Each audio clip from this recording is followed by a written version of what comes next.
UMKM muncul sebagai respons terhadap kebutuhan masyarakat akan lapangan kerja dan peluang usaha. Dengan terbatasnya akses masyarakat terhadap modal dan sumber daya, UMKM menjadi solusi yang paling efektif. Bahkan, pandemi COVID yang melanda Indonesia pada tahun 2020 memaksa banyak perusahaan besar untuk tutup. Di Jakarta, banyak pelaku UMKM yang tidak mencapai target omset, bahkan sampai harus menutup usahanya. Tapi kamu tahu, harapan tidak berhenti di situ saja. Namun, UMKM menunjukkan ketahanan yang luar biasa. Mereka mampu bertahan, bahkan berkembang terus-menerus, sehingga mampu berkontribusi signifikan terhadap pemulihan ekonomi nasional. Selain itu, UMKM juga muncul sebagai upaya pelestarian budaya dan tradisi lokal. Banyak pengrajin dan pelaku usaha kecil yang mengandalkan keterampilan tradisional mereka untuk menciptakan produk yang unik sehingga membantu memperkuat identitas budaya bangsa. Terbukti, UMKM mampu menjadi pilar ekonomi, juga menjadi simbol kreativitas dan inovasi masyarakat. UMKM adalah motor penggerak utama perekonomian di Indonesia. Kalau bicara tentang UMKM, kita bicara soal nyawa perekonomian di Indonesia termasuk Jakarta. UMKM menyumbang lebih dari 61% ke PDB Indonesia dan menyerap hingga 97% tenaga kerja di seluruh negeri. Di Jakarta sendiri, UMKM mencakup hampir 99% dan menyerap lebih dari 1,4 juta tenaga kerja. Namun, kontribusi yang besar ini tidak datang tanpa hambatan loh. Pernah nggak sih kalian bisa tanya mengapa UMKM perlu diberdayakan lebih lanjut? Ya, karena di balik kontribusinya yang besar, UMKM di Jakarta masih menghadapi berbagai tantangan yang memerlukan perhatian serius. Di antaranya, yang pertama, ada keterbatasan akses modal. Laporan Badan Pusat Statistik Jakarta 2023 mencatat bahwa lebih dari 60% pelaku UMKM menyebut keterbatasan akses modal sebagai kendala utama. Menurut data OJK 2023, hanya 27% UMKM di Jakarta yang mampu mengakses pembiayaan formal. Hambatan seperti skor kredit atau biaya checking menjadi faktor utama yang menyulitkan pelaku UMKM memperoleh pinjaman dari lembaga keuangan. 2. Kurangnya transformasi digital.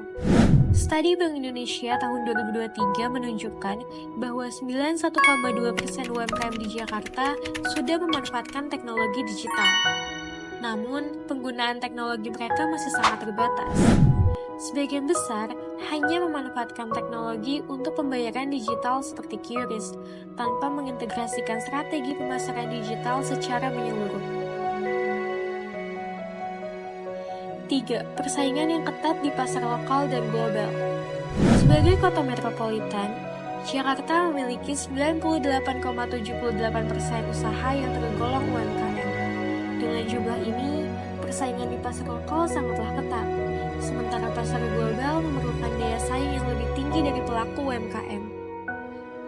Yang keempat, efektivitas program pendampingan. As we know guys, bahwa Pemprov Jakarta telah meluncurkan program Jackpreneur yang dirancang untuk mendukung UMKM di Jakarta. Program ini telah mencatat keberhasilan dalam mendampingi 287.000 pelaku UMKM sejak tahun 2019. Namun, laporan Pemprov DKI pada tahun 2023 menunjukkan bahwa pendampingan baru mencakup 4,4% dari total pelaku UMKM, yang dimana ini sangat jauh dari target yang diharapkan. Bagaimana tidak, dalam program ini, satu pendamping saja harus menangani lebih dari 650 UMKM, sehingga pendampingan yang diberikan menjadi kurang optimal. Selain itu, tingkat penyerapan manfaat program juga rendah, dengan kurangnya sosialisasi yang efektif di kalangan pelaku UMKM. Untuk memahami permasalahan-permasalahan tersebut, mari kita lihat data yang ada. Mari kita lihat kontribusi UMKM terhadap lapangan kerja. Berdasarkan data BPS Jakarta tahun 2023, UMKM di Jakarta menyerap lebih dari 1,4 juta tenaga kerja atau sekitar 56% dari total angkatan kerja yang ada. Yang lebih menariknya lagi, UMKM juga berkontribusi dalam menurunkan tingkat pengangguran terbuka atau yang biasa kita sebut sebagai TPT. Pada tahun 2021, TPT di Jakarta mencapai angka 10,27%, namun angka ini berhasil turun pada tahun 2022 mencapai 8,45%. Penurunan ini sejalan dengan aktivitas UMKM yang menjadi penyerap tenaga kerja utama, bahkan di tengah persaingan ketat perekonomian di perkotaan. Beralih ke sektor unggulan. Berdasarkan data Dinas Koperasi dan UKM Jakarta tahun 2023, menunjukkan bahwa makanan dan minuman menjadi sektor terbesar. Sektor ini mencakup 43% dari total UMKM di Jakarta dan menyumbang hingga 11,2 triliun ke PDB regional Jakarta. Di sisi lain, fashion juga nggak kalah menarik. Dengan kontribusinya sebesar 7,8 triliun menjadikan fashion sebagai sektor kedua terbesar yang mendominasi UMKM di Jakarta. Hal ini menunjukkan bahwa kreativitas dan inovasi produk lokal terus berkembang pesat guna untuk memenuhi kebutuhan masyarakat di Jakarta. Selain itu, transformasi digital juga tidak bisa diabaikan. Berdasarkan laporan dari Asosiasi E-commerce Indonesia, pada tahun 2023 tercatat bahwa UMKM di Jakarta yang memanfaatkan platform daring seperti Shopee, Tokopedia, dan lain sebagainya mulai meningkat sebanyak 35% dari tahun sebelumnya. Hal ini menunjukkan bahwa semakin banyaknya pelaku UMKM yang mulai menyadari betapa pentingnya teknologi digital, baik itu untuk pemasaran, manajemen, maupun kontribusi terhadap platform daring. Setelah menelaah data dan fakta, kita menemukan 3 masalah utama yang perlu diatasi. Masalah pertama adalah ketidakseimbangan antara jumlah pendamping UMKM dan pelaku usaha itu sendiri.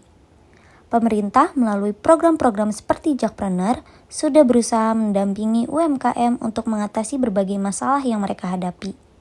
Namun, rasio antara jumlah pendamping dan pelaku usaha sangat tidak seimbang. Ketidakseimbangan ini menyebabkan banyak pelaku usaha merasa tidak mendapat pendampingan yang memadai dalam mengembangkan usaha mereka. Lalu, yang kedua, banyak pelaku UMKM di Jakarta sudah menggunakan teknologi seperti platform pembayaran digital atau KRIS dan aplikasi e-commerce seperti Tokopedia dan Shopee. Namun, mereka baru memanfaatkan teknologi di tahap awal. Hal ini menghambat UMKM dalam memperluas pasar dan meningkatkan daya saing. Batasan penggunaan teknologi ini menunjukkan bahwa banyak UMKM belum siap atau belum memahami cara menggunakan teknologi secara strategis untuk mengembangkan usaha mereka. Lalu, masalah ketiga yang tidak kalah penting adalah rendahnya sosialisasi program pemerintah seperti Jakpreneur. Meskipun pemerintah telah menyiapkan berbagai program untuk mendukung UMKM, banyak pelaku usaha yang belum mengetahui atau hanya mendapat informasi dari mulut ke mulut. Sebagian besar pelaku UMKM mengaku pertama kali mendengar tentang program tersebut dari teman atau sesama pelaku usaha, bukan dari sumber informasi resmi. Hal ini terjadi karena kurangnya promosi yang menyeluruh dan pemahaman yang kurang tentang cara menjangkau semua kalangan pelaku UMKM. Proses sosialisasi yang terbatas ini mengakibatkan banyak pelaku usaha tidak menyadari peluang yang bisa mereka manfaatkan meskipun mereka memenuhi syarat. Tanpa adanya sosialisasi yang efektif dan penyebaran informasi yang lebih luas, program-program pemerintah akan kesulitan memberikan dampak yang signifikan dalam mendukung perkembangan UMKM di Jakarta. Nama saya Ibu Susan Febrianti. Pekerjaan saya di sini selain pedagang, sebenarnya pekerjaan utama saya di sini karyawan swasta.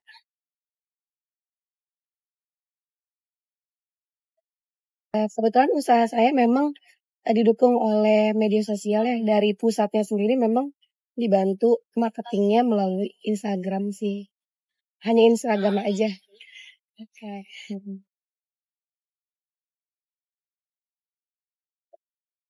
Lebih ke butuh dukungan untuk tempat berjualan sih ya. Kalau yang sekarang ini kan lokasinya masih belum kayak permanen ya. Kadang kita pindah ke depan, kadang di dalam sini gitu. Jadi masih belum permanen gitu. Jadi pengennya sih ada di satu bangunan gitu. Jadi memang permanen di dalam gitu.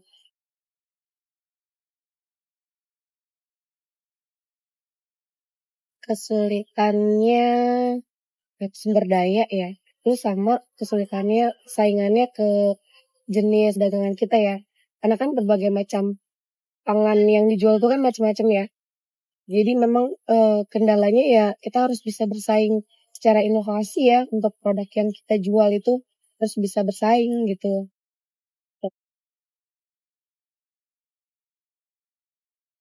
Kalau sekarang sih saya berjalan sendiri sih ya, jadi nggak didampingin pemerintah. Jadi benar-benar pure usaha kerja keras kita sendiri. Kalau sejauh ini kan sebenarnya saya ketahui pemerintah sudah banyak yang melakukan sosialisasi, terus pendampingan kayak seminar, kayak gitu-gitu ya. Lebih banyak menggandeng pelaku-pelaku, lebih banyak lagi ya pelaku-pelaku UMKM yang lebih bervariatif, nggak yang hanya itu-itu aja gitu. Kalau itu aja kan udah banyak ya gitu. Di sini harus ada variasinya, jadi memang harus lebih banyak lagi variasi-variasi pelaku UMKM yang dilibatkan untuk kegiatan-kegiatan pemerintah atau yang diadakan lebih sering lah gitu. Untuk menghadapi tantangan tersebut, terdapat beberapa solusi strategis. Yang pertama, meningkatkan akses modal. Pemerintah dapat memperluas program pinjaman lunak dengan suku bunga rendah dan melonggarkan persyaratan kredit untuk UMKM kecil. Lalu, yang kedua yaitu transformasi digital secara menyeluruh. Pemerintah perlu menyediakan lebih banyak pelatihan untuk pelaku UMKM yang berfokus pada pemasaran daring, manajemen toko digital, dan branding produk. Selain itu, memperkuat kemitraan dengan e-commerce besar bisa memberikan akses lebih luas bagi UMKM untuk memperkenalkan produk mereka. Membangun komunitas digital bagi pelaku UMKM yang sudah bertransformasi secara digital juga dapat mempercepat proses adaptasi teknologi yang lebih strategis. Lalu, yang ketiga, optimalisasi program Jakpreneur. Menambah jumlah pendamping berkualitas dan memberikan pelatihan yang lebih insentif untuk mereka adalah langkah yang penting. Sosialisasi program Jakpreneur juga perlu dilakukan secara lebih masif dan terstruktur, terutama melalui media digital dan platform sosial yang sering digunakan oleh UMKM di Jakarta. Lalu yang keempat, pengembangan branding dan pasar global. Memfasilitasi sertifikasi produk dan pendaftaran hak merek untuk UMKM akan memberikan mereka peluang untuk bersaing di pasar internasional. Pemerintah bisa mendukung dengan mengadakan pameran internasional atau memanfaatkan platform promosi global seperti yang dilakukan oleh beberapa UMKM di Asia Tenggara yang telah merambah pasar internasional melalui e-commerce dan promosi digital. Halo semuanya, kenalin nama aku Muhammad Salim Rizky Rizaldi dari Ilmu Komunikasi Angkatan 2021.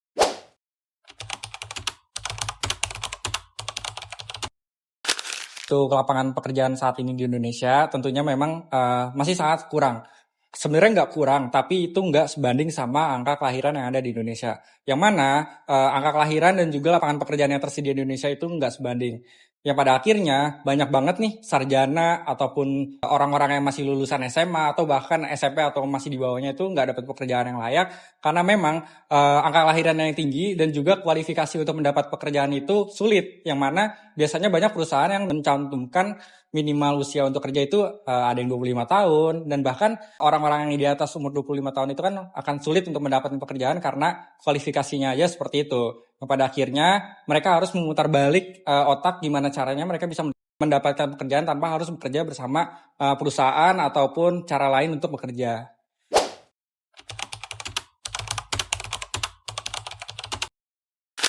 Untuk pemerintah sendiri sebenarnya udah banyak banget ya langkah-langkah dari pemerintah untuk mendukung penciptaan untuk lapangan pekerjaan itu sendiri, salah satunya prakerja.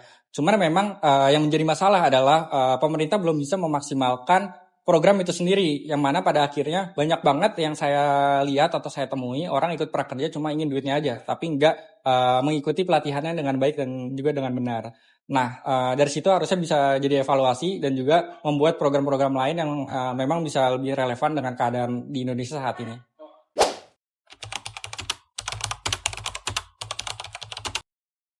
Untuk UMKM sendiri, menurutku sendiri itu memang sangat baik ya dengan hadirnya UMKM. Mengapa demikian? Karena akan lebih banyak inovasi yang lahir dari orang-orang Indonesia, sehingga orang-orang pun nggak akan perlu terlalu terpaku untuk kerja itu harus di perusahaan atau kerja itu harus sama orang, sehingga mereka bisa mengembangkan bisnisnya sendiri, bisa mengembangkan inovasinya sendiri, dan bahkan mungkin bisa aja bersaing dengan brand-brand atau perusahaan-perusahaan ternama. Dan memang tentunya itu harus juga didukung oleh pemerintah, bagaimana mereka bisa membina dan juga mengelola UMKM ini agar bisa berkembang.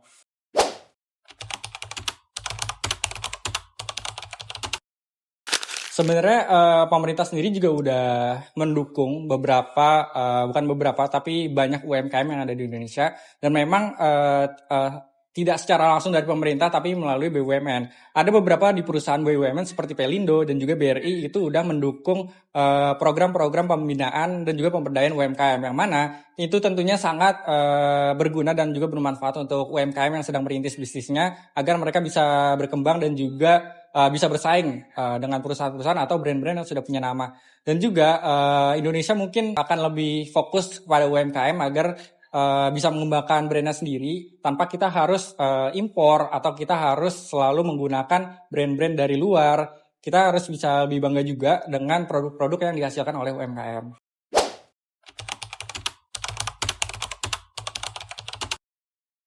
Tentunya sangat bisa. Mengapa? Karena dengan semakin berkembangnya UMKM, tentunya mereka membutuhkan sumber daya manusia yang lebih banyak. Yang mana artinya dengan semakin berkembangnya UMKM, semakin banyak orang yang dibutuhkan untuk bekerja di UMKM tersebut. Dan bahkan mungkin bisa dibuat menjadi sebuah perusahaan. Tentunya sangat membantu banget sih. Assalamualaikum warahmatullahi wabarakatuh. Kami dari 6 akan mewawancari Pak Doni terkait tugas-tugas FOO. Untuk bisa waktu aja Bapak, kami ingin bertanya. Baik, jadi memang terkait lapangan pekerjaannya, kita memang mengalami kontraksi ekonomi. Jadi sejak era Pak Jokowi kan kita ingin menjadikan Indonesia itu pertumbuhan ekonominya rata-rata 7% sampai 8%. Tapi kan setelah Jokowi itu memerintah, ini kan tidak tercapai ya. Jadi Indonesia itu peningkatan rata-rata pertumbuhan ekonomi hanya 5%. Nah, kenapa ini tidak tercapai? Jadi banyak sekali catatan penting mengapa ini tidak tercapai. Pertama, ya, kita lihat memang kondisi ekonomi global yang disebabkan oleh negara luar itu memang berimbas ke Indonesia, baik secara langsung itu artinya lewat investasi dan perdagangan, atau tidak langsung. Tidak langsung itu misalnya adanya pembatalan investasi. Ini kondisi di dunia terkait perang antara Rusia dan Ukraina, di mana Amerika dan sekutunya ya, membatasi atau bahkan mengembargo Rusia, juga secara global mempengaruhi pertumbuhan ekonomi global ya, khususnya Indonesia. Terus berikutnya ini perang di Gaza antara Israel dengan Hamas dan Hizbullah juga mempengaruhi kinerja ekonomi kita. Nah, artinya apa? Memang kondisi ekonomi dalam perspektif politik global atau globalisasi ekonomi dan politik ini berpengaruh terhadap pertumbuhan ekonomi suatu negara. Nah, Indonesia sebagai negara yang tidak bisa berdiri sendiri, ya, kenapa bisa dibilang tidak bisa berdiri sendiri? Karena perekonomian Indonesia itu sudah terglobalisasi, ya. Artinya apapun yang terjadi di luar negeri pasti berpengaruh terhadap pertumbuhan ekonomi. Nah, sekarang bagaimana kondisi lapangan pekerjaan? Karena ya tadi baru bilang kondisi lapangan pekerjaan di Indonesia sejak era Jokowi kedua hingga sekarang era pemerintahan Pak Prabowo ini memang cukup tertekan. Ya. Kenapa tertekan? Tadi banyak sekali terjadi investasi asing yang keluar. Ya. Banyak sekali perusahaan-perusahaan, khususnya perusahaan-perusahaan di bidang manufaktur, di sana tekstil, terus industri otomotif, dan pokoknya yang berada di manufaktur ini menunjukkan pelambatan, ya. Pelambatan ekonomi yang digerakkan oleh manufaktur ini secara langsung berimbas pada penyediaan lapangan pekerjaan di Indonesia. Nah, sekarang sejak Jokowi lengser hingga awal pemerintahan Pak Prabowo, tanda-tanda penurunan ekonomi tidak hanya dialami oleh perusahaan manufaktur, ini pun berimbas ke UMKM. Ya, jadi UMKM ini teriak semua. Kenapa teriak semua? Ya, kondisi ekonomi lesu, daya beli masyarakat menurun. Kenapa daya beli masyarakat menurun? Ya mereka cari uang susah. Bagaimana bisa menggerakkan ekonomi kalau uangnya nggak ada di tangan? Akhirnya apa? Banyak sekali kelas menengah di Indonesia itu makan tabungan. Itu tabungannya dipakai buat biaya hidup. Ya. Nah ini pun berimbas ke UMKM. Kenapa? Karena kalau kelas menengahnya lemah, ini imbasnya ke UMKM. UMKM kan pangsa terbesarnya itu kelas bawah dan kelas menengah. Tapi yang paling diandalkan kelas menengah. Kalau kelas bawah kan UMKM juga bilang, kalau kelas bawah mana ada kemampuan untuk membeli produk-produk mereka. Jadi yang paling diandalkan kelas menengah. Ya. Contohnya misalnya ke restoran-restoran, ya sekarang kan banyak restoran sepi, banyak restoran yang belum tikar. Kenapa? Karena pembelinya udah menurun. Ya. Ini berimbas. Ya, jadi lapangan pekerjaan itu memang paling besar yang menyediakan lapangan pekerjaan itu UMKM. Hampir 60% penyediaan lapangan pekerjaan di Indonesia itu UMKM. Kalau pemerintah kan hanya sedikit memberi lapangan pekerjaan. Pemerintah kan hanya memberikan kebijakan aja agar UMKM itu bisa tumbuh dan bersaing dengan perusahaan-perusahaan asing. Nah ini ya, jadi kondisi lapangan pekerjaan memang cukup memprihatinkan, sehingga banyak sekali kantor-kantor ataupun perusahaan-perusahaan yang membuka lapangan pekerjaan terbatas itu diserbu oleh banyaknya pelamar. Ya ini indikasinya, ini menandakan bahwa memang mencari pekerjaan di eranya sekarang itu sudah ya, gitu kan. Oke, jadi gini, memang UMKM yang masih survive atau masih bisa bertahan hidup memang di bidang UMKM, di bidang di bidang kuliner. Jadi pemerintah ini bisa membina kuliner ini. Pertama apa membinanya? Mungkin dari permodalan. Kalau perkenangan, Jeko kan pemegang sahamnya kan udah banyak orang yang memegang saham. Nah kalau UMKM kan ini belum banyak yang memegang sahamnya. Jadi gini, peran pemerintah yang paling penting membuat kebijakan. Ya, jangan sampai kebijakan UMKM di bidang kuliner ini dimanfaatkan lagi oleh kuliner luar negeri. Ya, jadi jangan sampai misalnya memberikan izin UMKM di kuliner di Indonesia. Ya, jadi memang banyak investor asing mau menanamkan modal di Indonesia dengan syarat tadi bahwa tenaga kerja dari negara mereka. Ya regulasi itu kan harus sesuai zaman. Malah sekarang kan kebijakannya Pak Prabowo itu bagus itu. Jadi membebaskan hutang UMKM yang secara 2 tahun nggak kebayar. Jadi mereka hanya membayar bunganya aja. Nah itu kan kebijakannya Pak Prabowo menghapus. Jadi mengganti dengan lembaran baru. Nah lembaran baru inilah yang mungkin nanti pemerintah akan melakukan bagaimana caranya memberikan modal ya, kepada UMKM dengan suku bunga yang rendah. Suku bunga yang rendah maksudnya apa? Suku bunganya yang flat. Ya tadi tantangan terbesarnya bagi UMKM itu apa? Melek digital. Jadi bagaimana mereka ini dididik biar melek itu ya, biar bisa bersaing. Nah, bagaimana mau bersaing kalau mereka nggak ngerti digital?